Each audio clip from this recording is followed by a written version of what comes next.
अस्सलाम वालेकुम, welcome back. Second year chemistry के महान बच्चों, क्या हाल है आपके? ठीक ठाक हो? खैर खैरियत से हो? पढ़ाई में दिल लगा हुआ है ना? पढ़ाई में दिल लगा के रखें, साथ में गेम्स या साथ में रिलैक्स होना, टीवी नेट वगैरह यूज़ करना, फेसबुक इंस्टा, ठीक है सब चलता है, लेकिन साथ साथ में अपनी तालीम का हर्ज ना होने देना। साथ में ये ना हो कि छुट्टियां चल रही हैं और जनाब चिल माहौल बनाया हो पूरा और बुक्स को हाथ नहीं लगा रहे, ऐसा नहीं। दोनों चीज़ों को साथ लेके चलें, रिलैक्स होकर साथ में पढ़ाई को भी जारी रखें और साथ में अपने दीगर मामलात को भी मैनेज करना सीखें। अब आप कोई यानी वो बच्चे नहीं हो कोई दूसरी जमात के या जनाब 5वीं जमात के जनाब अम्मा अब्बा और टीचर जो हैं वो पीछे पीछे कह रहे हों कि जी पुत्र पढ़ ला और पुत्र जनाब जो है वो आगे आगे रवां दवां हो। ऐसे ना करें, अपनी पढ़ाई का ख्याल खुद रखें, अपनी इस जिम्मेदारी को समझें। अब आप अपने फ्यूचर के इंतहाई यानी आप समझ लें कि जो क्रूशल टाइम होता है ना, इम्पॉर्टेंट टाइम होता है, आप उस फेज से गुजर रहे हैं।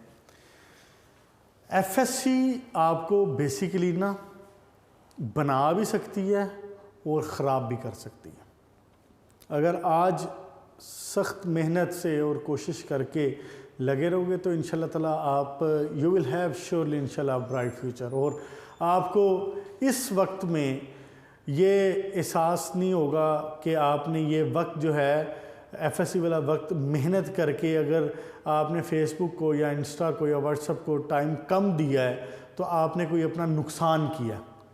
जब इंशाल्लाह ताला आप कल को कामयाब हो जाएंगे ना तो फिर आपको ये नहीं होगा कि आपने वक्त ज़ाया किया।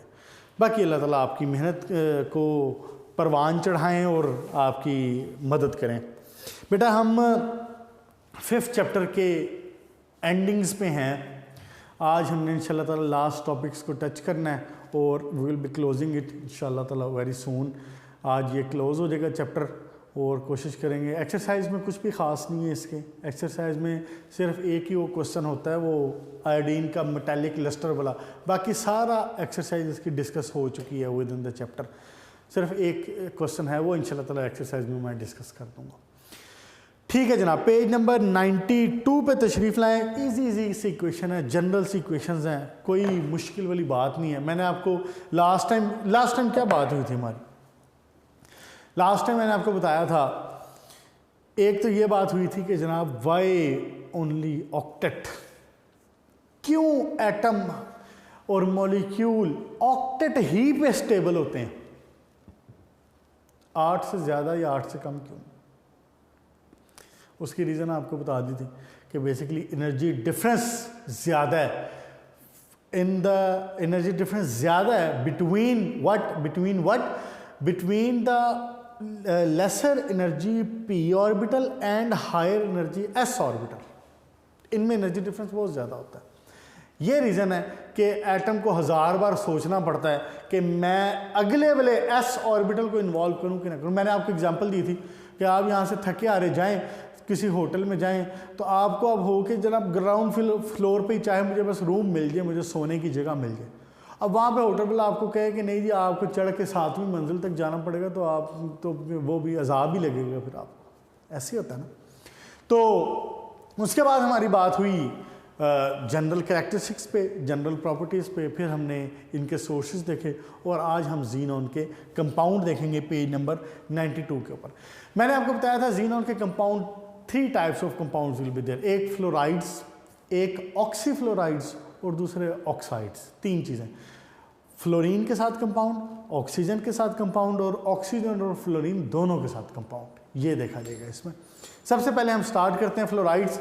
पेज नंबर 92 पे ये लिखा हुआ है, लेकिन जिस तरह से मैं बता रहा हूँ ना इस तरह से ज़हन में रखो, 2 मिनट के अंदर हो जाएगा। देखें ज़रा क्या है जनाब अली। सबसे पहले फ्लोराइड्स ऑफ ज़ीनॉन, इसके जनाब अली 3 फ्लोराइड है। एक ज़ीनॉन डाइफ्लोराइड,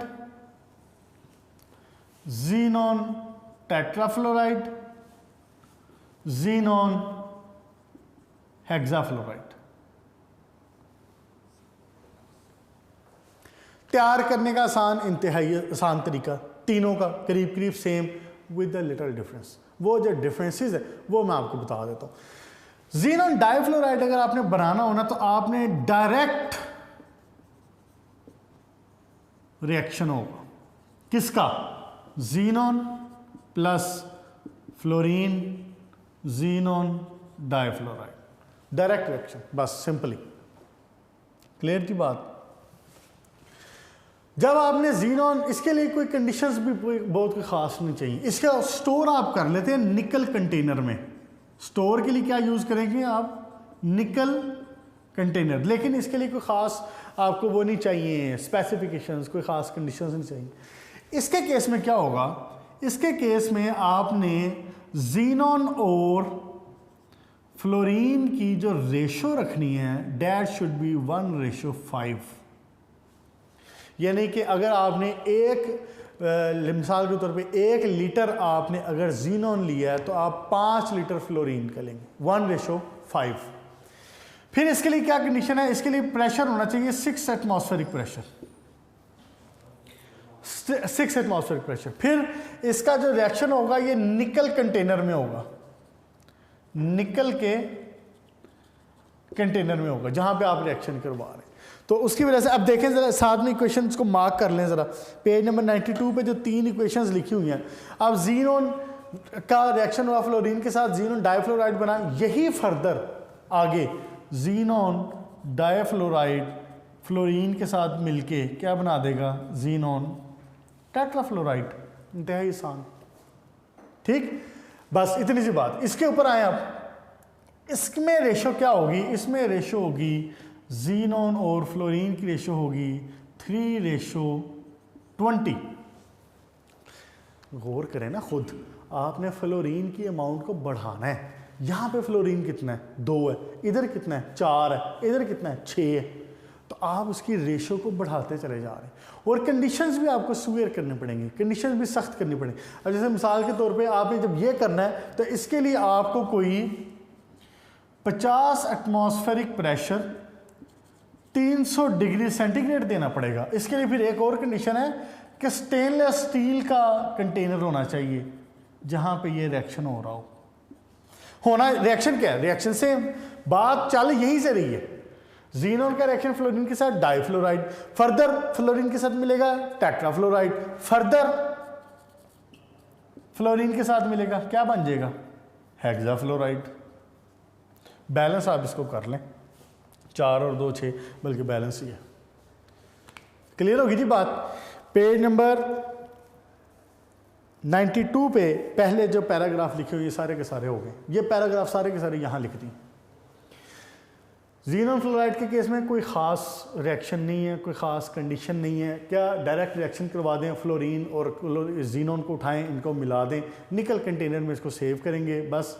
उसके बाद xenon टेट्राफ्लोराइड के केस में 1:5 होना चाहिए, 6 एटमॉस्फेरिक प्रेशर होना चाहिए, निकल कंटेनर होना चाहिए, reaction you will get xenon tetrafluoride.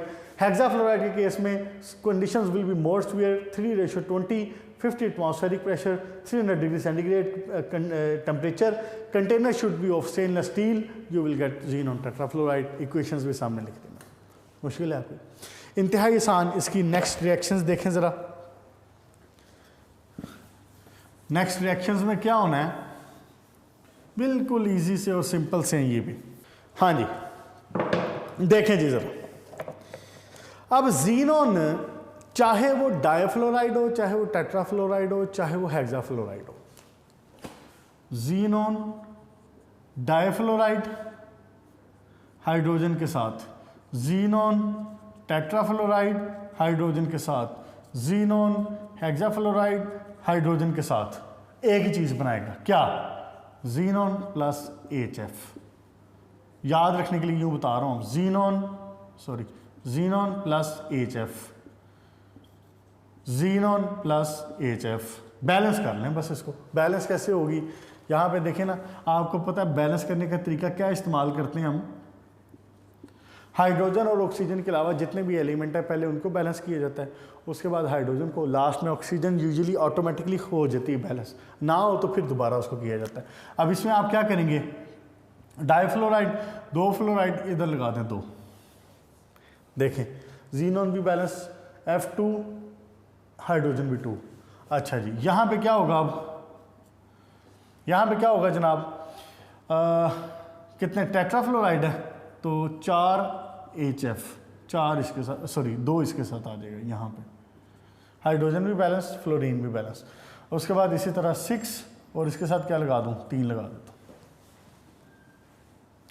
ये रिएक्शन सिंपल।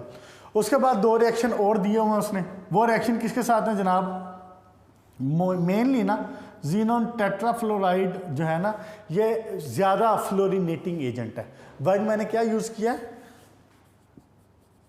फ्लोरीनेटिंग एजेंट। फ्लोरीनेटिंग एजेंट का मतलब क्या है, जैसे हम कहते हैं ऑक्सीडाइजिंग एजेंट, वो चीज़ जो ऑक्सीडाइज करेगा। हम कहते हैं रिड्यूसिंग एजेंट, वो चीज़ जो रिड्यूस करेगा। तो फ्लोरीनेटिंग एजेंट वो चीज़ जो फ्लोरीन प्रोवाइड करेगा। क्लियर होगी बात। ऐसा कंपाउंड, ऐसा एलिमेंट, ऐसा बल्कि कंपाउंड ही कहना चाहिए, एलिमेंट नहीं, कंपाउंड जो कि फ्लोरीन को प्रोवाइड कर सके, दूसरे रिएक्शन में फ्लोरीन को प्रोवाइड कर सके, it will be called fluorinating agent.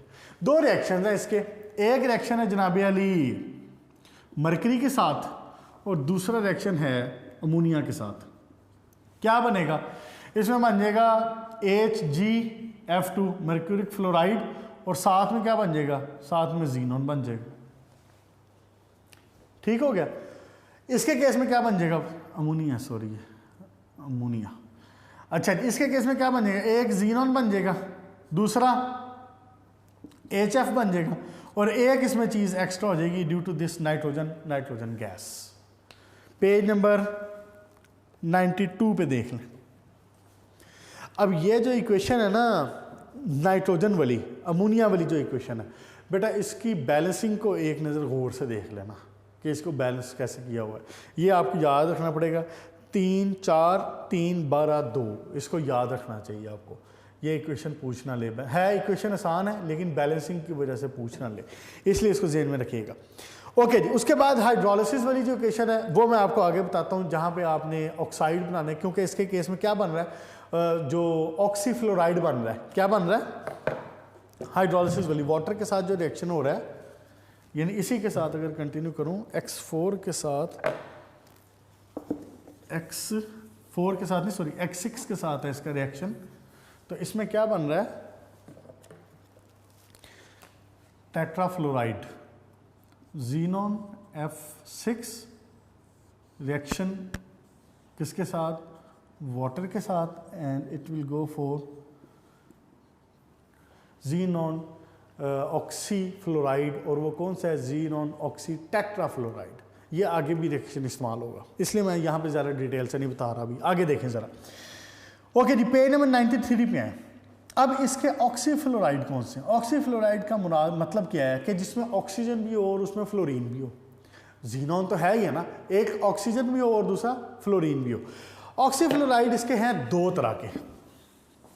कौन सी तरह के, कितने टाइप्स के हैं, 2। एक जीनोन ऑक्सी डाइफ्लोराइड और दूसरा जीनोन ऑक्सी टेट्राफ्लोराइड। तो मैं यहाँ पे अगर ऑक्सी फ्लोराइड ऑफ जीनोन लिख दूं तो कोई इतराज तो नहीं है। ठीक हो गया जनाब। कौन कौन से हैं जनाब इसके ऑक्सीफ्लोराइड, एक जीनोन ऑक्सी डाइफ्लोराइड और दूसरा है जीनोन ऑक्सी टेट्राफ्लोराइड। उसने जीनोन ऑक्सी टेट्राफ्लोराइड पहले डिस्कस किया है। हुआ क्या है उसमें, बेसिकली ये रिएक्शन सेम है। देखो गौर करो ज़रा, पेज नंबर 92 का लास्ट इक्वेशन देखें। आपको प्रोडक्ट में क्या मिल रहा है, जीनोन ऑक्सी टेट्राफ्लोराइड मिल रहा है।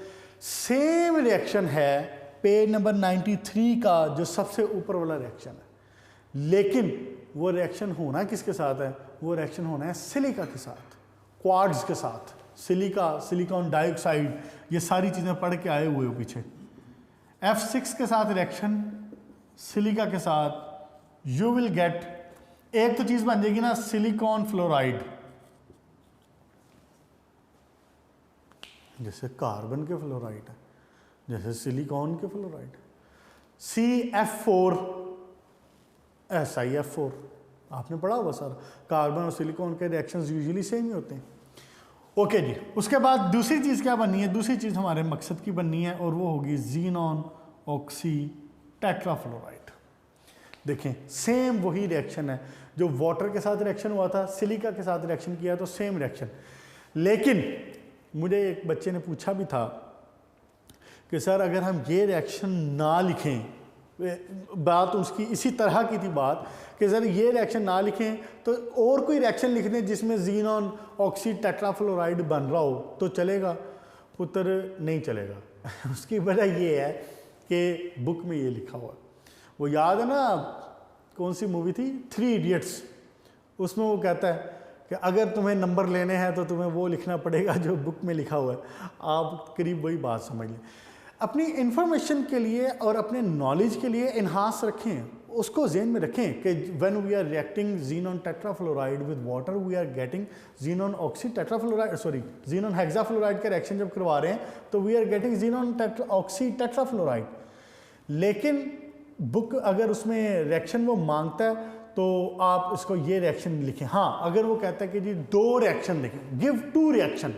अब देखें बात को मैं बता रहा हूँ कि कैसे he can play, examiner can play. अगर वो कहता है कि जी 2 रिएक्शन लिखें तो फिर आप ये वाटर वाला उठा के लिख सकते हो बेफिक्र होके। क्लियर होगी बात? ओके, ठीक है जनाब, ये हो गया। उसके बाद दूसरा रिएक्शन क्या है? दूसरे रिएक्शन में डाइफ्लोराइड में क्या होना है, ज़ीनॉन हेक्साफ्लोराइड, इसका रिएक्शन करवाना है आपने OF2 के साथ, ऑक्सीजन डाइफ्लोराइड। अच्छा, बुक में उसने O2F लिखा, सॉरी F2O लिखा हुआ है। F2O और OF2 बात एक ही है, दोनों को ऑक्सीजन डाइफ्लोराइड ही कहते हैं, लेकिन बेहतर तरीका लिखने का OF2 होता है, क्योंकि हमारी जो लिखने का तरीका कार है ना वो ये है कि जो पॉजिटिव ऑक्सीडेशन स्टेट वाला है वो पहले आएगा और नेगेटिव ऑक्सीडेशन स्टेट वाला बाद में आता है। यूजुअली ऐसे लिखते हैं ना, तो इसलिए हम OF2 लिख दें या F2O लिख दें। बुक में उसने F2O लिखा हुआ है, लेकिन बेहतर है इसको OF2 लिख दें। तो ये क्या बनेगा, ऑक्सीजन डाइफ्लोराइड। इसका रिएक्शन होगा ऑक्सीजन, सॉरी ये ज़ीनॉन है, ज़ीनॉन के साथ रिएक्शन होगा तो ये क्या बना देगा, xenon oxy difluoride. All okay, ठीक है जी।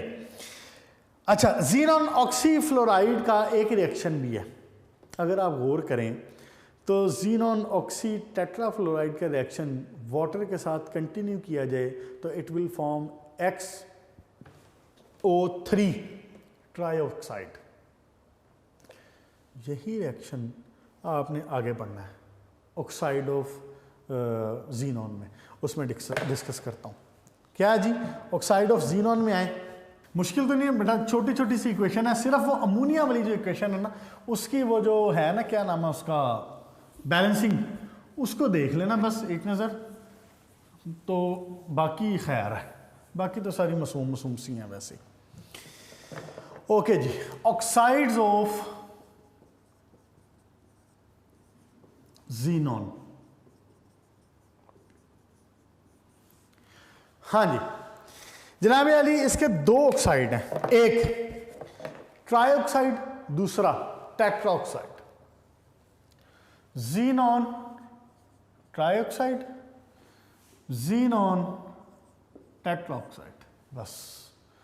अब उसने बुक में पैराग्राफ्स बना के लिखे हुए हैं, बुक में उसने हेडिंग अलग अलग नहीं दी हुई हैं, इसलिए वो कंफ्यूजिंग लग रहा है, इसलिए वो खौफनाक और डेंजरस सा लग रहा है। मैं आपको यहाँ पे सामने टेबल बना के बता रहा हूँ, देख लें उसके लिहाज से चीज़ कितनी आसान हो रही है और चीज़ों का कंपैरिजन भी होता जा रहा है साथ में। अच्छा जी, ज़ीनॉन ट्राईऑक्साइड का रिएक्शन, अब यही वाली बात जो मैंने आपको बताई है कि पीछे वाटर का रिएक्शन करवाया, क्या करवाया आपने, देखो पेज नंबर 92 के भी लास्ट लाइन में क्या पढ़ा आपने, ज़ीनॉन हेक्साफ्लोराइड का रिएक्शन करवाया है वाटर के साथ। गौर करें ज़रा बात को, अब समझने वाली बात है, इक्वेशन आप कर लेंगे, खुद ही हो जाएगी इक्वेशन, समझे ज़रा। ज़ीनॉन हेक्साऑक्साइड का वाटर के साथ रिएक्शन हुआ, you got xenon oxy tetrafluoride, page number 92 की last equation. Xenon oxy tetrafluoride का रिएक्शन अगर वाटर के साथ करवाऊं, आई मीन टू से कि अगर मैं जीनॉन हेक्साफ्लोराइड का रिएक्शन ही वाटर के साथ कंटिन्यू करवाऊं, कह सकता हूं ना ये क्या मैंने कहा है कि जीनॉन हेक्साफ्लोराइड का रिएक्शन एक्सेस वाटर के साथ अगर मैं करवा रहा हूं, you will get xenon trioxide. समझ आई? दो इक्वेशंस को सम अप किया हुआ है, दो इक्वेशंस को मिक्स किया हुआ है। ऐसे चीजों को याद करेंगे आसानी रहेगी। पेज नंबर 92 की इक्वेशन लास्ट और 93 की सेकंड इक्वेशन देखो, इन दोनों इक्वेशंस को मिक्स किया हुआ है। क्या बन गया? पहली इक्वेशन देखें जीनॉन ट्राइऑक्साइड की, जीनॉन हेक्साफ्लोराइड का वाटर के साथ reaction, you got xenon trioxide, साथ में HF तो बनना ही है। मुश्किल है कोई? शॉर्ट क्वेश्चन अगर आ जाता है, वो कहता है कि जी जीनो, अब जैसे ये पीछे वाला जो था ऑक्सीफ्लोराइड वाला, ये आपका एक्सरसाइज का क्वेश्चन है, एक्सरसाइज का क्वेश्चन नंबर 12 का पार्ट 1 है। ठीक हो गया? अच्छा जी, ये हो गया हेक्साफ्लोराइड का वाटर के साथ reaction, you got xenon trioxide और साथ में HF बन गया। अब अगर हम आते हैं इसकी तरफ, क्या नाम है इसका, टेट्राफ्लोराइड टेट्राऑक्साइड की तरफ, तो इसमें दो रिएक्शन है। एक, अगर रिएक्शन हो बेरियम के साथ, BaXeF4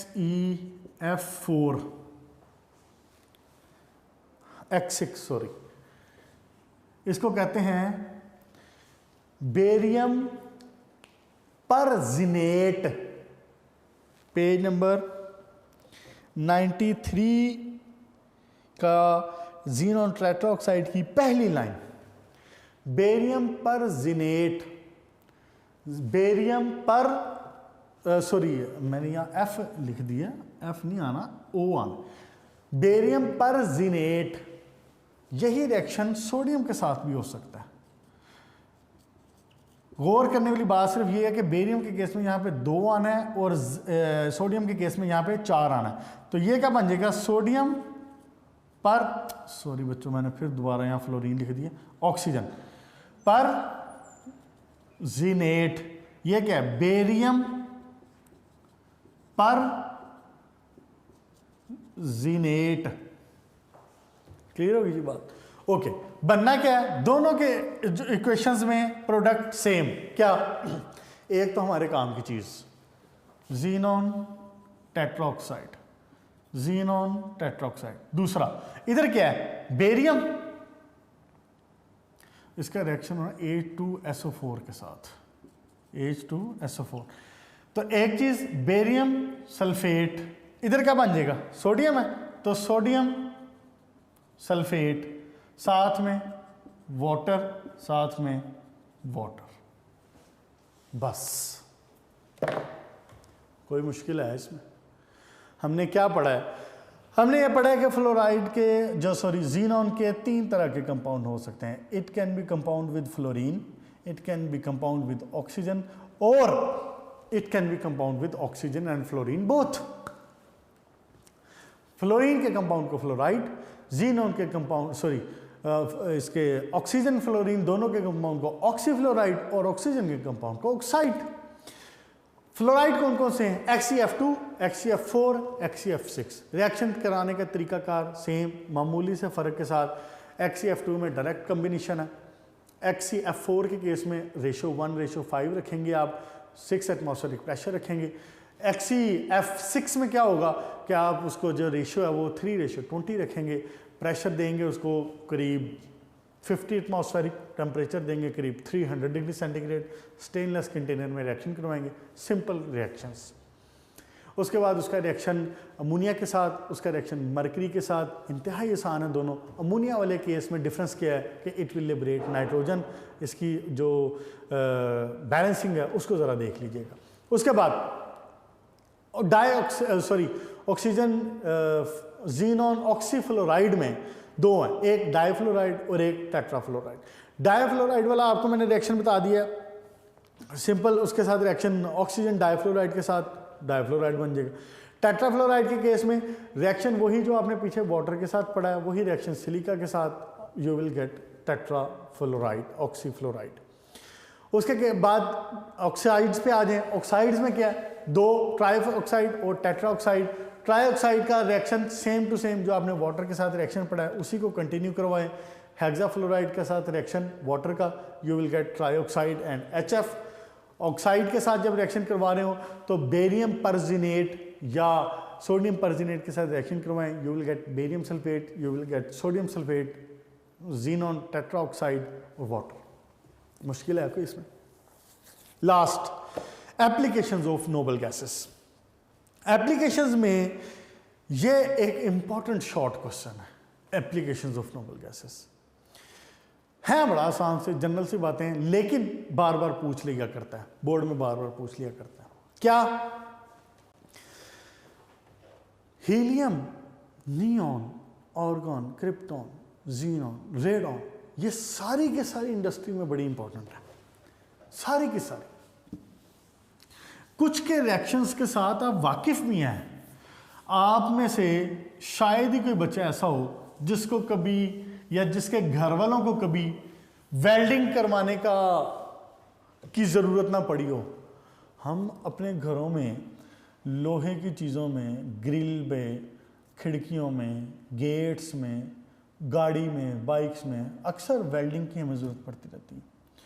वेल्डिंग का एक अहम सोर्स है और अहम यूज़ है हीलियम। वहाँ पे आप हीलियम गैस इस्तेमाल करते हैं। एप्लीकेशंस, सबसे पहले क्या? हीलियम की। आप इसको वेल्डिंग में इस्तेमाल करते हैं, आप इसको वेदर बैलून्स में इस्तेमाल करते हैं, आप इसको ट्रैफिक सिग्नल लाइट्स में इस्तेमाल करते हैं, हीलियम गैस को। फिर एक बड़ा अहम यूज इसका सी डाइविंग में। सी डाइविंग बताएं कहां पढ़ा है आपने पहले, ये बताएं। आपने अपने फर्स्ट ईयर के चैप्टर 3 में Dalton's law of partial pressure की एप्लीकेशन में पॉइंट नंबर 3 वहां पे ये पढ़ा। पॉइंट नंबर 2 है या 3 है, वहां पे आपने ये पढ़ा था क्या कि डीप सी डाइवर्स जो हैं जब वो कैरी करते हैं अपने साथ ऑक्सीजन तो they can not carry 100% oxygen. क्यों? क्योंकि प्रेशर बढ़ जाता है, नीचे जाके प्रेशर बढ़ जाता है। तो they carry a mixture of helium and oxygen, जिसमें हीलियम कोई 80% होती है और ऑक्सीजन कोई 20% होती है। तो हमें चाहिए कितनी होती है? ऑक्सीजन नॉर्मल एयर में कितनी है? 21% है, तो 20% उसके करीब आ गई, तो उसके ये परसेंटेज एक मिक्स करके इस्तेमाल की जाती है। क्लियर जी? ओके जी। उसके बाद हीलियम को एक बड़ा अच्छा इसका इस्तेमाल है न्यूक्लियर रिएक्टर में कूलिंग के लिए। Cooling in nuclear reactors. Nuclear reactor में बड़ी हाई टेम्परेचर होता है, तो उसको कूल करने के लिए, उसको कंट्रोल करने के लिए हीलियम को इस्तेमाल किया जाता है। उसके बाद नियोन का एक बड़ा इस्तेमाल मैंने आपको बताया हुआ है पहले भी, नियोन जब हमने पढ़ा था क्या कि उसका एडवर्टाइजमेंट साइंस, एडवर्टाइजमेंट के जो एडवर्टाइजिंग के साइन बोर्ड जो होते हैं इनमें हीलियम इस्तेमाल होती है, सॉरी नियोन इस्तेमाल होती है ड्यू टू इट्स ग्लो, बताया था मैंने आपको वहां पे। उसके बाद high voltage indicator, TV tube से नियोन और हीलियम का जो आर्क है, हीलियम और नियोन का जो हीलियम और नियोन का जो आर्क है, वो हीलियम और नियोन का जो आर्क है, ये इनका जो मिक्सचर है, ये आर्क वेल्डिंग के लिए इस्तेमाल होता है। आर्क वेल्डिंग से एक तो वेल्डिंग ये आपने पढ़ी ना जो नॉर्मल आप देखते हैं, तो समटाइम एक वेल्डिंग होती है जिसमें इलेक्ट्रिक स्पार्क भी इस्तेमाल हो रहा होता है, आर्क यूज हो रहा होता है, तो उसके अंदर हाई टेम्परेचर ज़्यादा चाहिए होता है, तो फिर वो नियोन और हीलियम का मिक्सचर इस्तेमाल किया जाता है। और इसको ग्लास लेज़र के लिए इस्तेमाल की, ग्लास लेज़र के ऊपर कटिंग के लिए, ग्लास को कटिंग के लिए, शीशे को कटिंग के लिए, ग्लास के ऊपर इनग्रेविंग के लिए। क्या वर्ड यूज कर रहा हूं? Glass engraving. इनग्रेविंग का क्या मतलब होता है? समटाइम आपने देखा होगा शीशे के ऊपर एक निशान सा लग के कुछ चीज़ लिखा हुआ होता है, कोई चीज़, कोई स्ट्रक्चर ड्रॉ हुआ होता है, कुछ बना हुआ होता है, तो वो उसके लिए भी ये इस्तेमाल होता है। उसके बाद जनाब Ali, argon is used in electric bulb, fluorescent tube, radio tube, Geiger counter. Geiger counter ऐसे होते हैं जो रेडियो एक्टिविटी को डिटेक्ट करने के लिए इस्तेमाल होते हैं। क्या? Geiger counter.